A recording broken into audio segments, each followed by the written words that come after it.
semua, selamat datang di Filsafat Santai.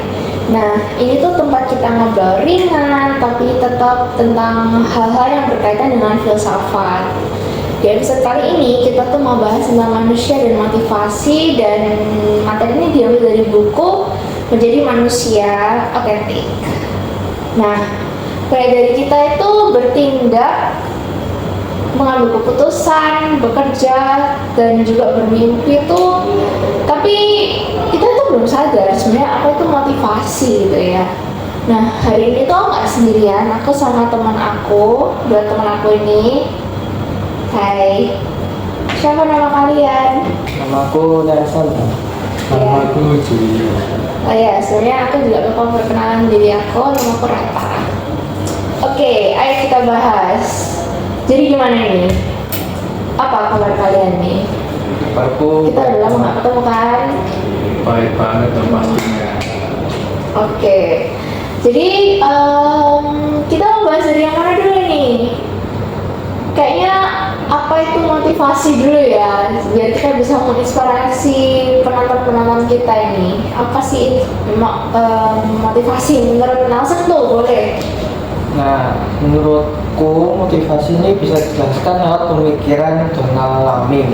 Oke. Nah, menurut Laming, motivasi adalah program internal dalam diri manusia yang membuat seseorang melakukan tindakan tertentu. Nah, program ini bisa bawaan sejak lahir atau terbentuk dari pengalaman. Oh, jadi kayak gimana tuh maksudnya pengalaman? Jadi intinya itu sendiri itu motivasi bukan sekedar niat, tapi juga bukan sekedar kemauan, tapi semacam energi yang timbul dari dalam diri kita sendiri yang menggerakkan kita untuk melakukan hal-hal tertentu sebagai pemicu. Dan energi itu sendiri sudah ada dalam diri kita sendiri. Oh gitu ya, jadi kayak motivasi itu kayak mesin yang udah kepasang di diri kita, tinggal dipicu aja gitu ya kan? Nah, betul, karena dari pola motivasi ini manusia itu dimiliki insting. Kayak misalkan kita haus, pasti kita minum. Kalau misalkan lapar, kita mesti makan. Tapi menariknya, manusia itu jauh lebih kompleks daripada sekedar insting. Nah, aku dengar kalau misal dari buku Manusia Otentik ini di bab 1 ada 3 kerangka teori nih untuk memahami manusia, dan juga kita harus tahu ya motivasinya apa. Coba ya kita bahas satu-satu, gimana menurut kalian? Oke, teori yang pertama itu sendiri yaitu perilaku semi mekanis. Jadi manusia itu sebenarnya makhluk yang sadar, tapi sebagian perilakunya itu tampak seperti mekanis. Seperti contoh gampangnya itu ya tadi, misal kita lapar kita makan. Oke. Kalau gatal kita menggaruk. Dan itu pola yang distimulasi dan responnya kurang lebih sama. Nah, tapi kalau disebut semi mekanis, karena manusia tidak 100% robot. Nah, kita punya kesadaran yang membuat kita memahami pengalaman itu secara unik. Oh, jadi kayak mekanis dari luar tapi banyak nuansa gitu ya dalamnya. Betul sekali. Nah, kalau misal teori kedua ini katanya menarik, menurut kalian gimana? Nah, teori ini ada 2 cara melihat perilaku manusia. Yang pertama, ada kamera view. Bagaimana orang lain itu melihat kita dari luar. Perilaku kita tampak mekanis dan bisa diprediksi. Lalu yang kedua ada personal view. Bagaimana kita sendiri itu mengalami tindakan itu, dan seperti penuh perasaan, emosi, dan timbangan. Nah, untuk contohnya sendiri itu kayak David Beckham sama saat dia mengambil tendangan sudut di sebuah pertandingan. Nah, untuk penonton sendiri, personal view-nya itu Beckham pasti menendang ke sana, tetapi bagi Beckham sendiri dia mempunyai maksud tertentu. Oh, jadi ini kayak alasannya kenapa orang lain tuh sering banget ya salah paham sama kita. Kayak maksud kita A, mereka bisa nyambungnya sama B. Maksud kita B, ya, mereka nyambungnya sama yang A gitu ya? Iya. Oh. Ya, karena mereka cuma lihat kita tuh dari versi kameranya aja, bukan pergulatan batin kita. Oh, kayak visual gitu ya?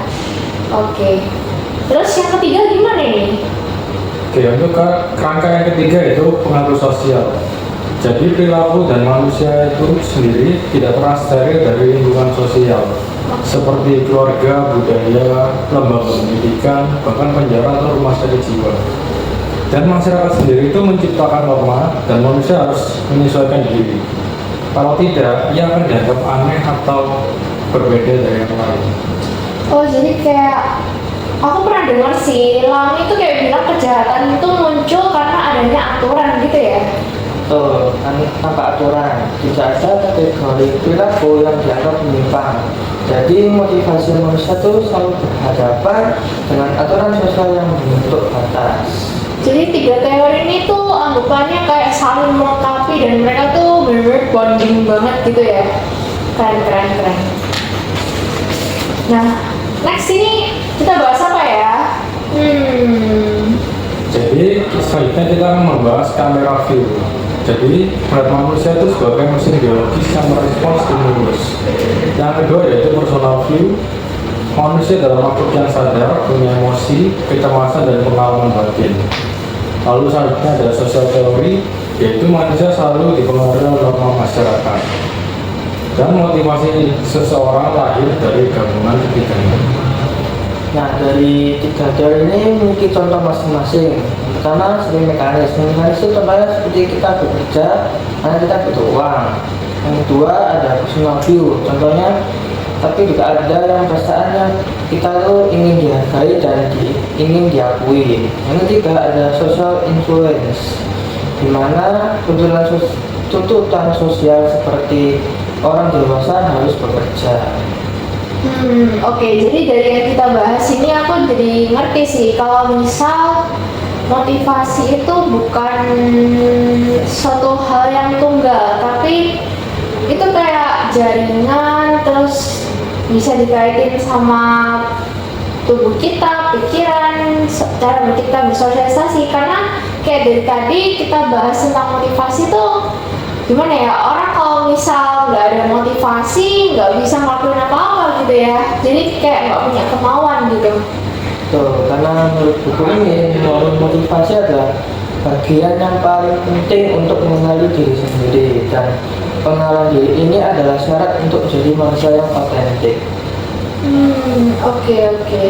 Nah kalau misal menurutmu Daniel, kalau misal kita nggak tahu apa itu motivasi kita, gimana sih caranya kita bakal ngikutin hidup gitu?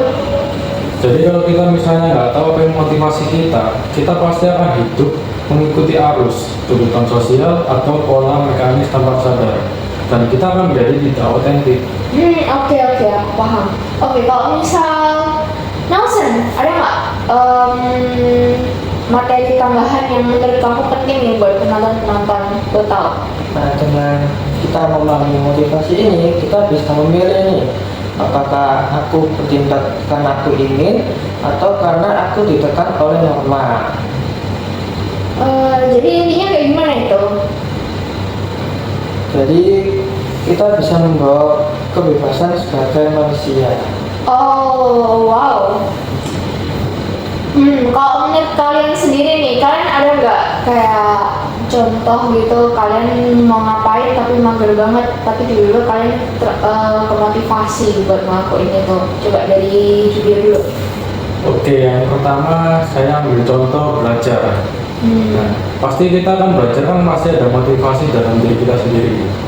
Kalau aku belajar karena ingin mendapatkan nilai yang bagus. Wow, biar IPK-nya tinggi ya. Betul. Nice. Kalau kamu? Kalau aku ingin seperti kerja, karena kalau kita bekerja kita bisa dapat uang yang banyak. Oke, kalau dari aku sendiri, aku jujur anaknya mageran banget.